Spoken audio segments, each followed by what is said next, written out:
Nous allons étudier l'anatomie des voies visuelles. Pour cela, nous allons suivre le plan suivant. Introduction. Deuxièmement, anatomie descriptive, dans laquelle on va décrire le nerf optique, le chiasma optique, bandelette optique, corps genouillé externe, les radiations optiques, le cortex visuel et enfin une conclusion.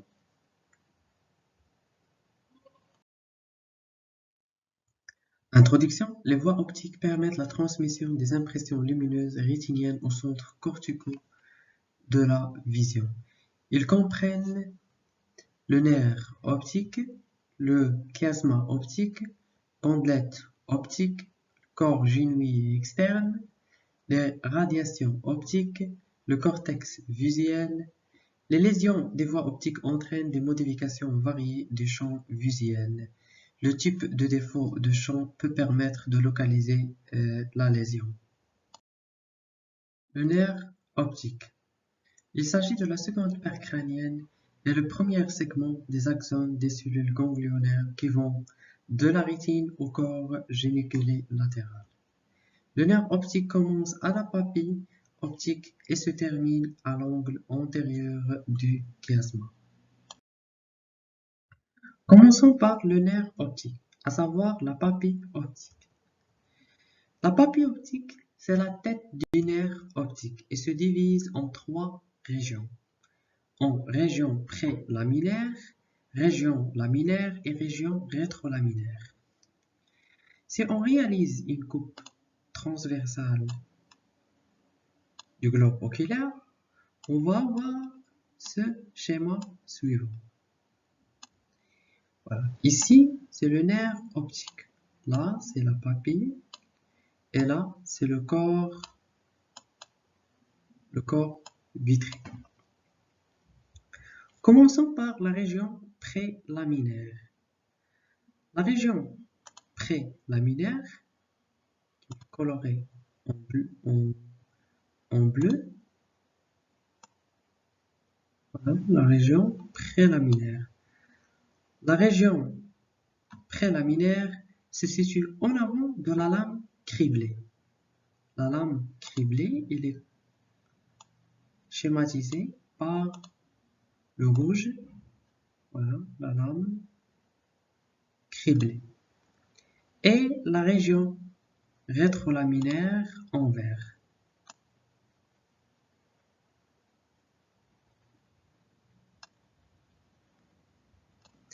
Donc, la région prélaminaire se situe en avant de la lame criblée. C'est le disque papillaire qui est limité par le canal corvido-scléral. Contient les fibres optiques non myélinisées et au centre les vaisseaux centraux de la rétine. Présente au centre une dépression appelée l'excavation papillaire qui s'élargit dans le glaucome. Maintenant, la région laminaire. La région laminaire, la lame criblée est un tamis transversal dont les orifices sont traversés par les fibres optiques. Elle est formée de fibres de collagène et élastiques. Et enfin, la région rétrolaminaire. À ce niveau, le nerf optique double de volume à cause de la myélinisation des fibres optiques. Le nerf optique. Il est oblique en arrière et en dedans. Il présente trois portions à décrire. Une portion intra-orbitaire qui se divise en deux parties. Donc, la portion intra-orbitaire se divise en partie intraoculaire ou rétrolaminaire, en partie orbitaire à la forme d'un S allongé constitue l'axe du cône musculo-aponeurotique et en portion intracanalaire qui est située dans le canal optique et en portion intracrânienne située dans l'étage moyen de la base du crâne et se continue avec le chiasma dans l'angle antéro-externe.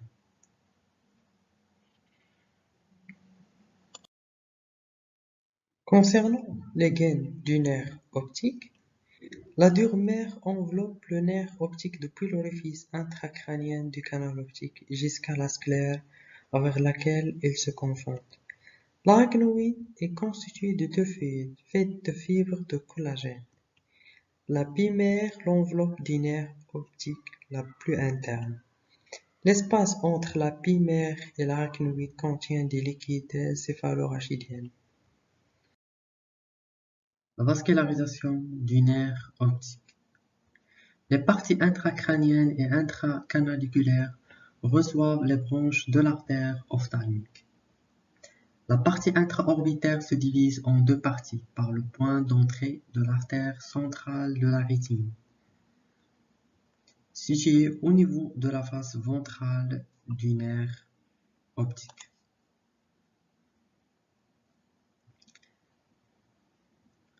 En arrière du point d'entrée, la vascularisation est uniquement périphérique par les artères piales.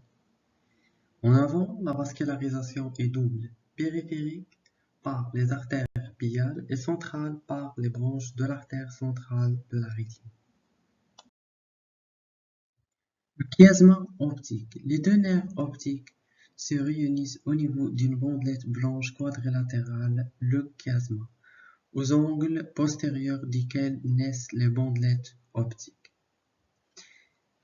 Le chiasma optique a une forme d'un X.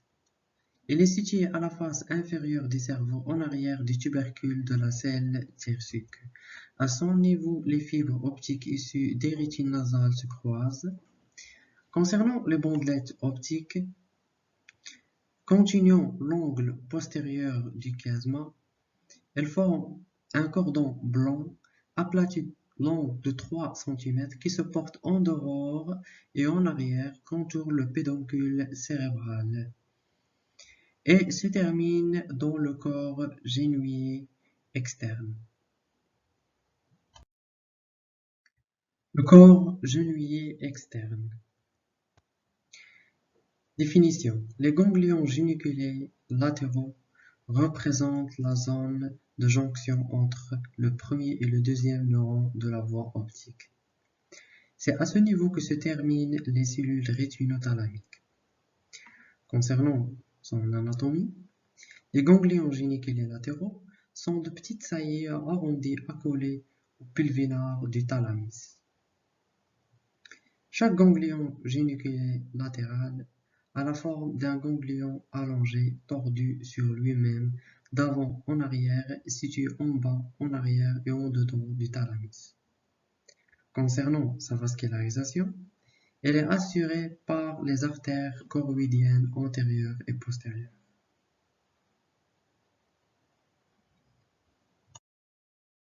La radiation optique se définit comme une large lame de substance blanche étendue des ganglions géniculés latéraux au cortex occipital.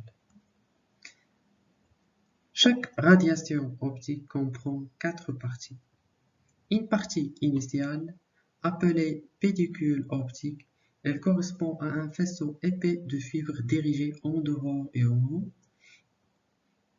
Une partie dite genou, c'est là où les fibres s'infléchissent en arrière, et une partie moyenne dans laquelle les fibres ont un trajet antéro-postérieur. Et une partie terminale, les fibres se dirigent de dehors en dedans. Elles se terminent sur les lèvres supérieures et inférieures de la scissure calcarine, le cortex occipital. Le cortex visuel correspond au territoire de réception et d'intégration des phénomènes visuels. Il est Situé au niveau du lobe occipital, il comprend l'aire striée, des aires d'intégration et de réponse motrice. Elle correspond à celle du lobe occipital. Les lobes occipitaux sont au nombre de deux. Ils sont situés à la partie postérieure du cerveau. Chaque lobe occipital est formé de 6 circonvolutions séparées par des sillons. Concernant sa vascularisation, est assurée par l'artère cérébrale postérieure. En conclusion, de la stimulation aux réponses visuelles, toute une chaîne anatomo-fonctionnelle complexe s'interpose, organisée, stratifiée. La stimulation physique en est le premier maillon, mais seule la stimulation rétinienne est efficace. C'est elle qui est à l'origine de la mise en activité des systèmes visuels. La vision des vertébrés implique la transmission d'informations depuis la rétine jusqu'à divers centres nerveux encéphaliques. À partir de l'œil, ces informations peuvent suivre deux trajets, une voie directe et une voie croisée, jusqu'au cortex visuel.